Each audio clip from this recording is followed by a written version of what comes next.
and it's gone. Their log home, their barn on the other canyon from here, it wiped it totally out. A massive wildfire is growing in north central Washington. In just one day, it surpassed the acreage from the Carlton complex and Okanagan complex fires. Now this morning, we detail the focus to save homes. Less than 24 hours ago, we had a beautiful house here in a beautiful neighborhood. Now it's gone. This morning, we are back in Pine City, a city nearly wiped out by a wildfire. Today, state leaders are making their way to eastern Washington to survey the damage. And a beautiful day ahead, clear skies, a live look outside at Schweitzer Mountain Resort. We're talking about a warming trend that is here, and 90s for your weekend. There's $360 there.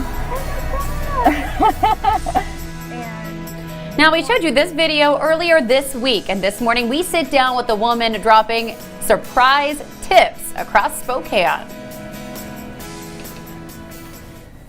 Well, good morning, and thanks so much for being with us here on Up with KREM on our Wednesday morning. We begin this morning with breaking news. Yeah, we're tracking more than a dozen wildfires that sparked over the Labor Day weekend. We wanted to give you the most up-to-date information that we have to start your day. So take a look at some of the largest fires burning right now in Washington. Notably, you can see the Cold Springs Canyon and Pearl Hill fire burning in Okanagan and Douglas counties. Now there are also fires burning near Davenport, Rosalia, and across state line in Blanchard, Idaho. Many of these fires are devastating. And coming up, we'll be talking with homeowners impacted, some who have lost everything. But first, we do have an update for you on one school closure to report due to wildfire concerns. As of this morning, we know that St. John Endicott School District will be closed again today due to power outages and wildfires in the area. No virtual services will be available either. However, the Davenport School District will be having classes today. They were closed yesterday due to wildfires. Avista crews say that they have made significant progress in restoring power to customers. As of this morning, they have restored about 85%, more than 85% rather, of customers who were impacted by this week's strong winds. Avista says over 3,700 customers still don't have power as of last night. This is an ongoing story. We will update you throughout the morning. Also this morning, Inland Power and Light is working to restore power to some 5,000 customers. The majority are in Spokane County. Northern Lights is also working to restore power to about 3,000 homes.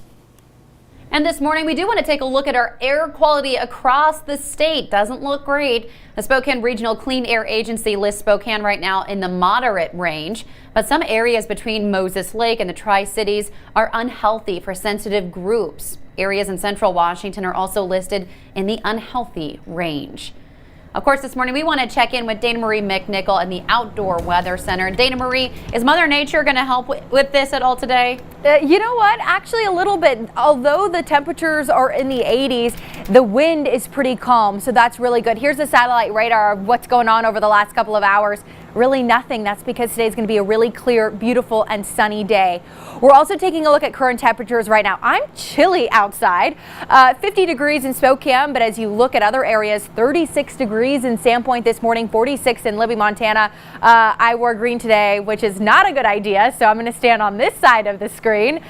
49 degrees in Grand Coulee, and it's just, a chilly morning, but you're going to need no jacket or sweatshirt later on because take a look at your hour by hour. This is pretty indicative of most areas in the inland northwest of what you're going to feel today. So a lot of sunshine, winds are calm, and a high of 83 in Spokane, but the average around the area is a high of 85, 86. Definitely a warm one, a very pleasant day to get outside and have some fun. A 3-day forecast. Take a look at this. This is a gradual uptick in temperatures. Your Friday, 90 degrees. So this is just a little teaser of the 7-day forecast. I'm going to be showing you how to plan for your weekend and some possible showers for Monday, which is good for some of those area wildfires. I'll send it back over to you. All right, Dana Marie, thank you. This morning, nearly the entire town of Malden is destroyed, and in nearby Pine City, all but 7 homes remain. This is after a wildfire Monday ripped through that area. Nicole Hernandez is joining us live this morning, where state leaders are expected to survey the damage. Good morning. Yeah, good morning, Jen. So yesterday we were telling you mainly about Malden on our morning show, but the Babs fire did not stop at that town. It continued on and actually about 30 minutes later burned through Pine City as well, destroying that town as well. So we were going to be there this morning to show you, but it's far out. We don't have any reception there to be live there. So we are here on the side of the road. You can see, I mean, just take a look at this view. We've got smoke settling into every crevice there is. There is hot spots still actively burning around this entire area here, and we've had fire crews all morning driving around just slowly putting out some of those hot spots and keeping this area down from those flames. So take a look at this video from yesterday. Only a few homes ended up surviving these fires. In total, almost 100 houses burned between both Malden and Pine City. For the families living there, though, it was more than just their homes. Our KREM team talked to one family who said all of their memories and heirlooms are gone. Looking at some of the photos that we had before the fire, it's that, oh man, that's gone. That particular thing is gone. It's down. There's nothing in there that looks salvageable at all. I don't know where to start. Now, they said they grabbed what they could, but they only had minutes to get out. Yesterday, crews were looking for anyone who may have been hurt in the fires, and luckily by the end of the day, they said everyone got out alive and well. But if you are concerned about any missing family or friends, you should call the Whitney County Dispatch Center. As for the actual Babs fire, it's burned about 8,000 acres at this point and is still 0% contained. Now the state is working on a plan to get some help out here, some cash, some food to help the families that were affected. And Governor Jay Inslee is planning a visit here tomorrow at some point. But for now, both Malden and Pine City are closed off. Malden has a leaking propane tank they're worried about, and Pine City has a grain silo that they're concerned that is going to fall over. Live near Pine City, I'm Nicole Hernandez. And Nicole, I mean, this fire's been burning for a few days now, but it looks like it's still smoldering behind you.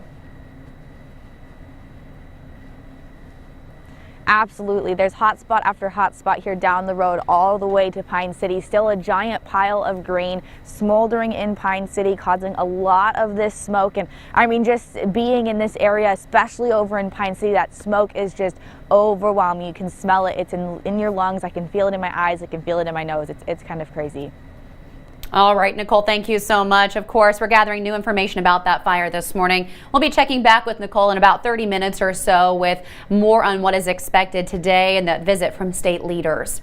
Now, this morning, a growing wildfire in north central Washington is surpassing some of our most recent devastating fires. Combined, the Cold Springs Canyon and Pearl Hill fires top more than 300,000 acres. Tim Pham is joining us live in the newsroom now with new details overnight. Tim, what have you learned? Well, Jen, this morning there is growing concerns as these fires continue to burn. There are many homes and farms spread throughout this area, and they are burned bridges and roads as well that could be unsafe for travel, making it even more difficult to battle these fires. Now, here's what we know so far. At last check, these fires are not contained. Right now, there are level 3 evacuations in place in Douglas, Chelan, and Okanagan counties because of the fires. People in Bridgeport say their community looks like an inferno with flames and smoke surrounding them. The neighbor up the road had a beautiful log home, and it's gone. Their log home, their barn on the other canyon from here, it wiped it totally out. That is Darlene Caldwell. She says firefighters were able to put a fire line around her home, but some of her neighbors weren't as lucky. Some roads were too dangerous for firefighters to reach those properties. Now, a devastating situation this year, no doubt, but this isn't the first major fire in these areas. So let's take a quick comparison of the last 3 big wildfire seasons in Okanagan County. Now, this is the same region of north central Washington that has been devastated year after year. First, let's go back to the year 2014. This was the Carlton complex fire. It raged through Pateris and Brewster, burning 250,000 acres and hundreds of homes. When it was all over, it was considered the biggest wildfire in Washington state history. But that record didn't last long because the very next year, the Okanagan complex burned more than 300,000 acres. It was a series of fires that also killed 3 firefighters as they tried to fight the Twist River fire. 2015 then became Washington's worst fire season ever. Now we are back in record-breaking fashion because in just 24 hours, more than 330,000 acres in Washington has burned. And again, we know many of the victims of these fires were either uninsured or underinsured, so the impact will of course be devastating. We're going to keep tracking these fires for you and bringing you updates throughout the show. Joshua? Thank you very much, Tim. 6:10 now this morning. We're going to take a look now at other fires burning across eastern Washington and north Idaho for you. The Whitney fire burning near Davenport has now grown to 100,000 acres. As of last night, it is 0% contained. Level 3 evacuations are in place for the entire Hawk Creek Ranch Road. Level 2 evacuations are in place for Hawk Creek Ranch Estates, and at least 3 homes have already been destroyed by that fire. We did speak to homeowners last night who took shelter at the Red Cross station on county fairgrounds. If it starts, what are you going to do? Watch it burn. You just have to let go and leave. And that's what we did. I have a feeling that everything's fine. We don't know, but I just have a feeling that everything's okay. Fire crews are hoping to start containing that fire within the next 2 days. The Evans Canyon fire is still burning near Natchez, Washington. That's northwest of Yakima. There are several new road reopenings this morning across that area as officials say the fire is about 80% contained. It has now burned over 75,000 acres. Fire officials also say the fire will now be contained by October. Any existing Yakima and Kittitas County evacuations, both at level 2 and level 3, remain unchanged this morning. Colville Tribe representatives say 3 fires are burning over 6,700 acres right now and have destroyed 4 structures in Chileum. Now the Fry Fire near Moon Mountain has burned 750 acres. Level 3 evacuations are in place for people living near Twin Lakes and Meteor Road, including North and South Twin. This means people in those areas should get out now. The Inchelium Highway fire is burning near Hall Creek and has burned 3,000 acres. Level 3 evacuations are in place for people living near Hall Creek and Sailor Valley Road. Evacuations have been lifted for Buttercup Lane and Cobb Creek. The Kiowa Field fire has burned 3,000 acres. Level 2 evacuations have been issued for people living in Kiowa Valley. This means you should be ready to leave at a moment's notice. Looking across state line now this morning, crews are working to contain a wildfire burning near Blanchard, Idaho. That fire is about 700 acres in size. The Hunter 2 fire crossed Highway 41 to the Stone Ridge Golf Course area. But as of last night, the west side of Highway 41 is open. Restrictions and evacuations are lifted for all areas west of Highway 41 through to the Washington state line, but all road closures and evacuations east of Highway 41 still remain. 6:13 now. Well, as you know, there are multiple fires burning around the region. We are working to get you updates on all of those, and we know it's a lot of information to keep track of. Information on specific fires is available right now on KREM.com. You can text Wildfire to 509-448-2000 to get updates sent directly to your phone. It is 6:13 now, and still to come, Idaho is rumbling and may give some of us deja vu. Up ahead, we detail a swarm of recent earthquakes.